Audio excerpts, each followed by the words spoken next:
E se a gente, ao invés de vermos as dificuldades do nosso dia a dia como portas para o abismo, ou melhor, como situações para nos colocar para baixo, pudéssemos enxergar essas situações como degraus, como oportunidades de crescimento.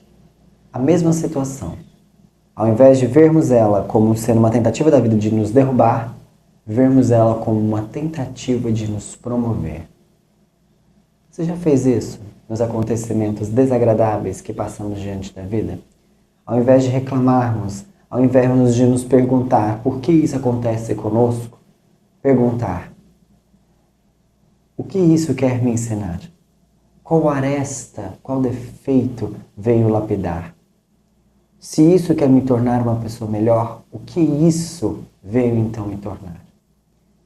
As reflexões nos ajudam muito e fazem com que possamos alinhar com a lei da natureza, que é a lei do progresso. É isso que nós vamos estar comentando nesse vídeo.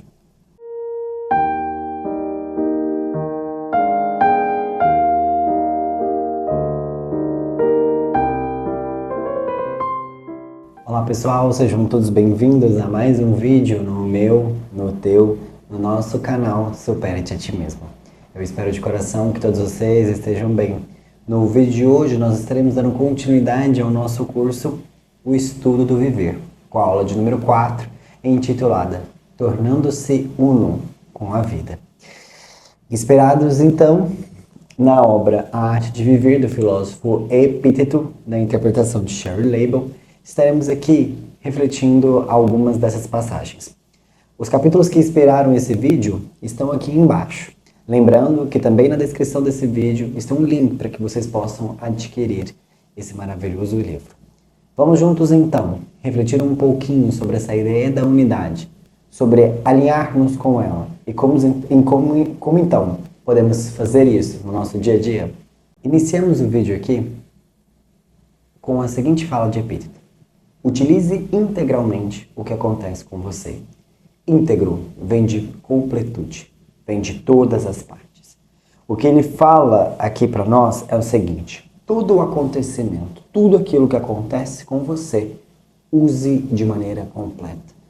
Nós temos um péssimo hábito de filtrar as coisas, não com aquilo que nós precisamos, porque se tivéssemos esse hábito seria ótimo, mas de filtrarmos somente com aquilo que nós gostamos, somente com a parte boa. E nós precisamos nos educar porque aquilo que geralmente a gente gosta, aquilo que a gente acha que é bom, é aquilo que é agradável. Sendo que, na verdade, bom é aquilo que nos promove, é aquilo que faz sermos pessoas melhores. E podemos chegar a uma constatação de que haverão coisas desagradáveis que são boas. Né? O exemplo que eu sempre gosto de dar aqui, quando penso muito nisso, é o remédio amargo também cura. Então, quando Epíteto nos fala, utilize integralmente o que acontece com você, é de pensarmos que todos os acontecimentos que vêm até nós são oportunidade de enxergarmos potencialidades escondidas dentro de nós que nós não sabemos. Em tradições muito antigas, fala-se muito que todo ser humano tem dentro de si todas as qualidades e todos os defeitos, só que em graus diferentes. E que eles se manifestam mediante o nosso controle.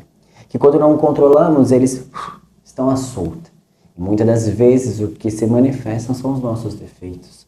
Então é necessário esforço para controlar as nossas partes menos felizes e esforço para ampliar, para manifestar as nossas partes mais felizes. É como se dentro de nós existisse um eu divino e um eu animal, que brigam constantemente entre si.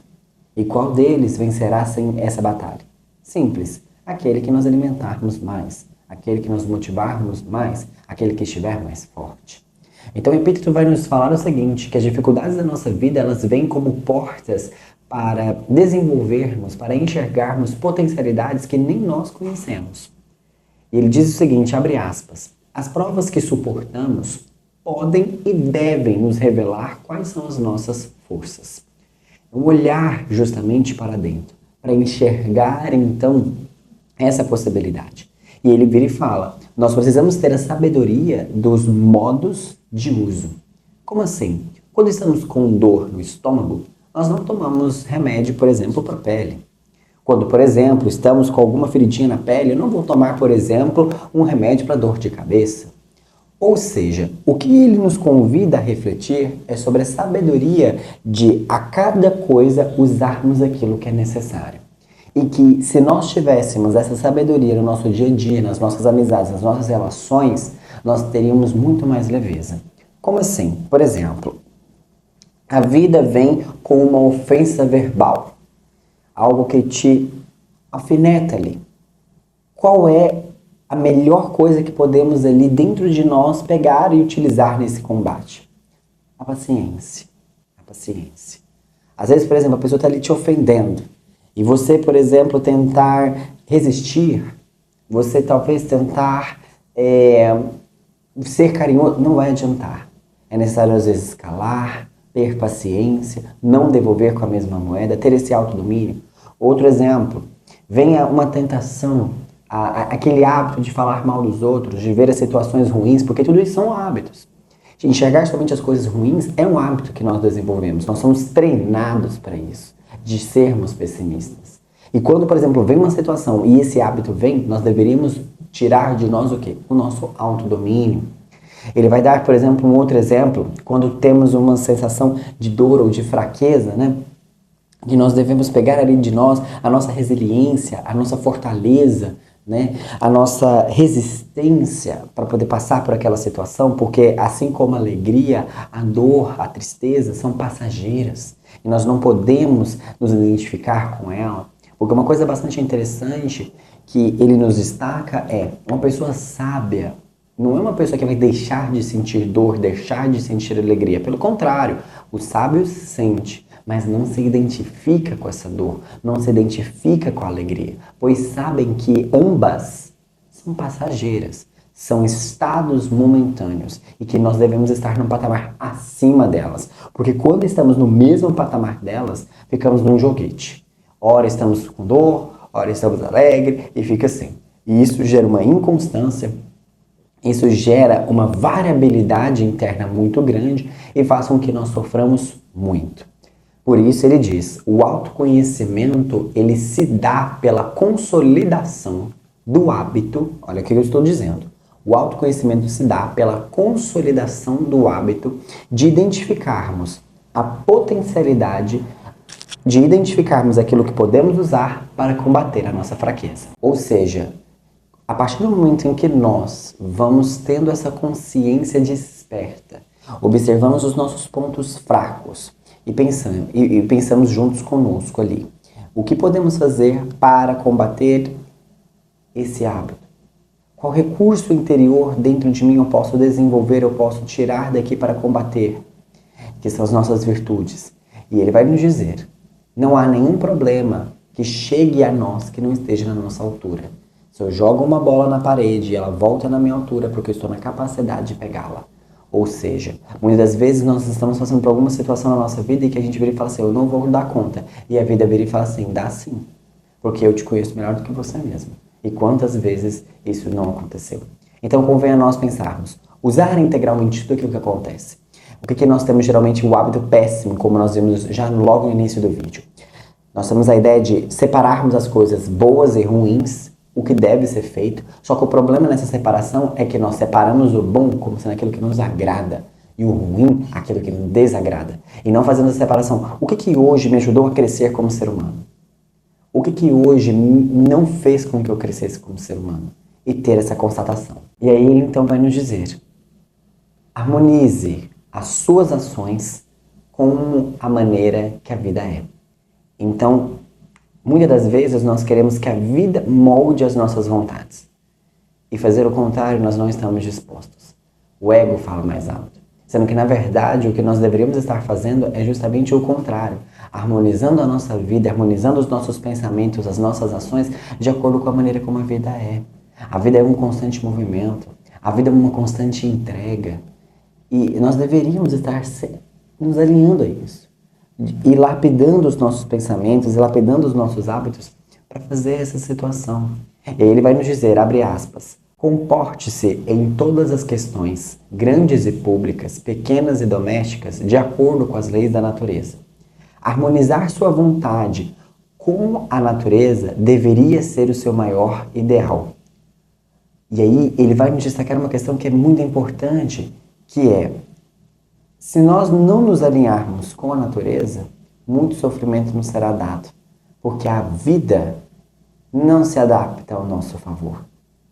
E ainda bem que não se adapta, porque o nosso favor, geralmente, ele é muito egoísta. Ele pensa somente em nós, e não no outro, e não no crescimento do outro, no crescimento da natureza. E ele vem e fala, onde praticar, então, esse hábito? Em todo e qualquer lugar. Seja na sua casa, seja ao público, seja em qualquer lugar. E nós temos o hábito do quê? Ele dá um exemplo muito interessante, que é o seguinte. Quando, por exemplo, recebemos uma visita e uma visita quebra uma xícara, a gente fala, opa, não, essas coisas acontecem, uma xícara, é normal que ela quebraria, tá tudo bem. Agora, se fosse conosco, se fosse um filho nosso, um amigo nosso, opa, não, mas peraí, mas atenção, e não sei. Opa, é incoerente. Como assim? Para uma pessoa há uma medida e para outra há outra. Vocês conseguem observar? Já diziam as tradições antigas, o sol nasce para todos, a chuva cai para todos. Não existem dois pesos e duas medidas na lei natural. Então, quando ele fala sobre alinharmos a nossa vida e harmonizarmos a nossa vida com a natureza, é de pensarmos no seguinte, quais são as suas leis? Como trazê-las para o meu dia a dia? E tentarmos, na medida do possível, aplicar elas, honrar elas, amar elas. Talvez não possamos, talvez agora no momento, compreendê-las com muita profundidade, mas saber que elas existem e amá-las é o primeiro passo para aceitação, entendimento e então aplicação na nossa vida. E aí ele vai nos dizer, torne sua a vontade da natureza. Em outras palavras, que a nossa vontade esteja alinhada àquilo que a vida nos pede. E ele vai dizer algo mais, abre aspas. Aprenda sobre a vontade da natureza, estude-a, preste atenção nela e então torne a sua. Então, amemos essas leis naturais, busquemos compreendê-las e vivê-las. Sejamos justos em qualquer aspecto da nossa vida. De novo, não sejamos displicentes de a uns aplicar isso, a nós não, a outros sim, não faz sentido. Tenhamos a coerência. E às vezes a gente para pensar isso e fala, nossa, mas isso é uma coisa tão simples, mas tão difícil de fazer. Por exemplo, se no seu ambiente de trabalho você gosta de ordem, de organização, por que você não faz isso na sua casa? Se no seu ambiente de trabalho você gosta de respeito, de calmaria, por exemplo, por que você não faz isso na sua casa? Se, por exemplo, você gosta de ser tratado bem e de quando vem pessoas desconhecidas você as trata bem, por que você não faz isso com os seus amigos, com as pessoas que te conhecem? Nós precisamos nos harmonizar. Por que com algumas pessoas nós temos um certo linguajar, nós temos uma educação, um certo requinte e com outras não? Conosco não. Por que é aquela ideia? Vamos aqui resumir e colocar uma linguagem muito simples.